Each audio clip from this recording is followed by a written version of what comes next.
After the breathless affair between Scotland and France, this one felt a little more pedestrian. My name's Mark, let's talk rugby.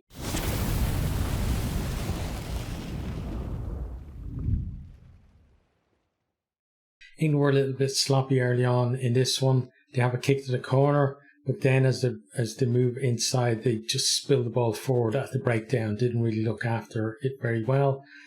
Then they run it back through Stewart and Malins, but again, there's a knock-on in there. And then that's followed by, closely by an error from Porter as well. Wales, early on, they lose Ryan Elias and Elliot D comes on for him.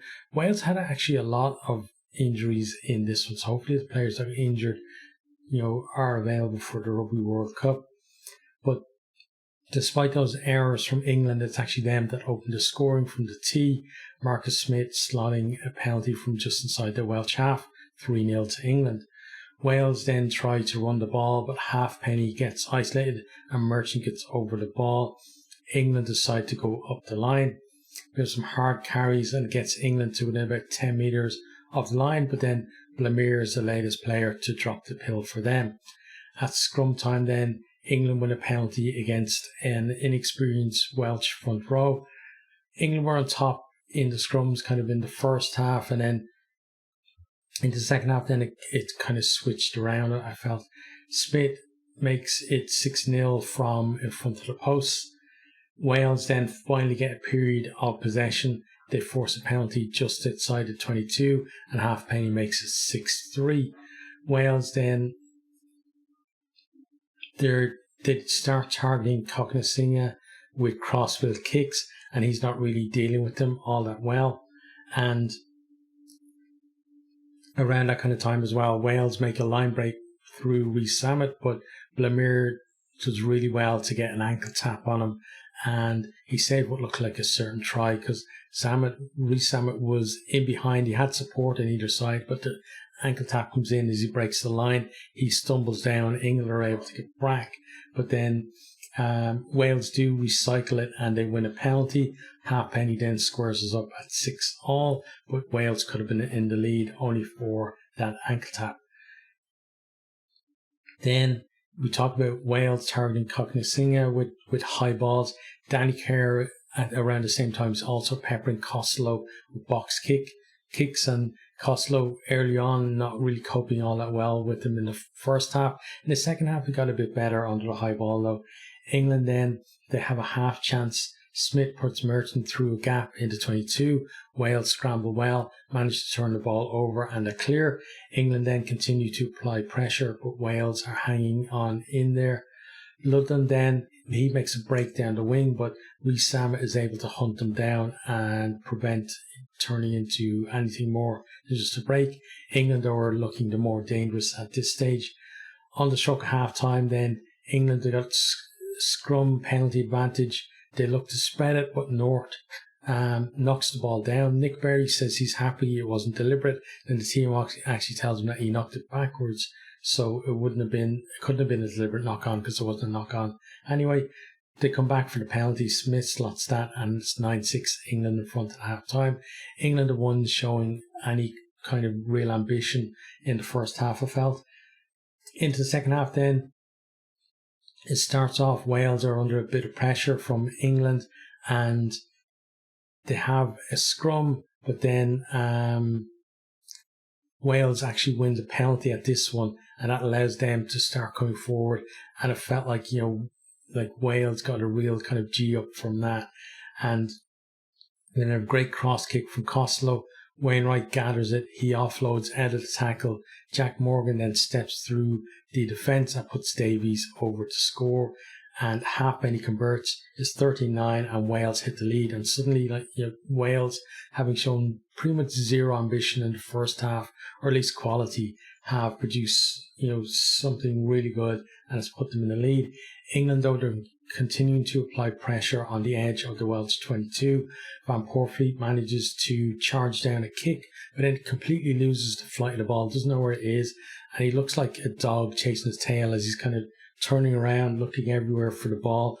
And while he's doing that, the Welsh defence are able to get the ball clear up and get rid of it. We then have a period where there's a lot of kicking, and that's also coupled with, lots of replacements as well. So the game is kind of stop-start at this stage. Wales, though, provide a bit of excitement as bigger kicks in behind, and Wales gather, and then they're hammering away at the line. North picks a decent line, then he's coming back against the grain. He goes over to score next to the post. He's converted by halfpenny, and it's 20-9 to Wales. They're the ones now in the second half who are producing going forward, and it's more and more that it's Wales who are in possession and in the English half or even the English 22. Wales then, they almost score again. Williams offloads to Wainwright. He goes on a burst. Grady then collects the ball out in the wing. He's pushed into touch short of the line by a combination of Stewart and Genge as he was going for the corner. England still making errors, and as they're making those errors, we then have scrums, and then Wales are winning penalties at the scrums as well. And we have one where North has to pack down a flanker because Wales don't have enough locks due to injuries that have happened, but still they've got the upper hand there.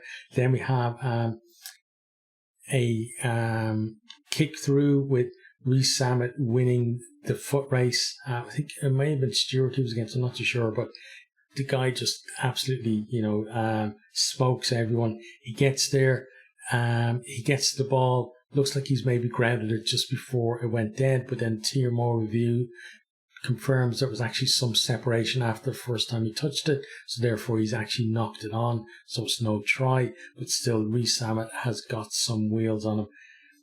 But he doesn't get to show that very often. I think Wales don't do a good job of getting him into space, so he can do that. But it was good to see him getting to stretch his legs there.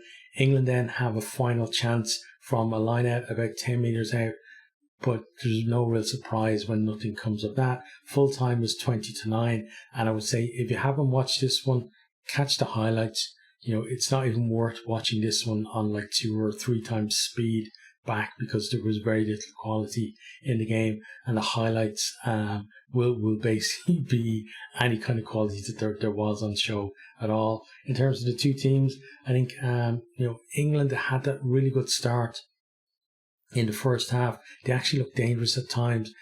Errors, some of them you could put down to a little bit of rustiness, but at the same time kind of feel that they there was a few too many errors for it just to be rustiness.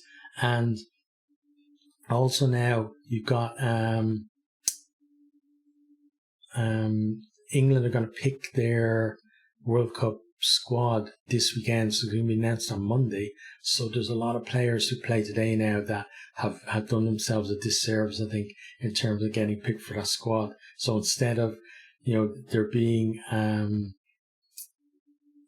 selection headaches in terms of players playing well for the England coaches, now it's a case of Steve Borthwick having to look at these players and think who gets a pass on that performance to get into the Rugby World Cup squad. So it's going to be interesting. Announcing it so early may have been a little bit of a mistake for them.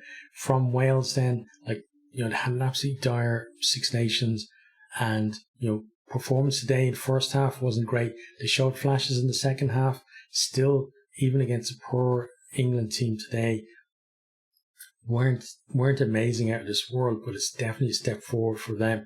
Warren Gatland has said keep an eye on Wales. They're going to do something exciting in the World Cup.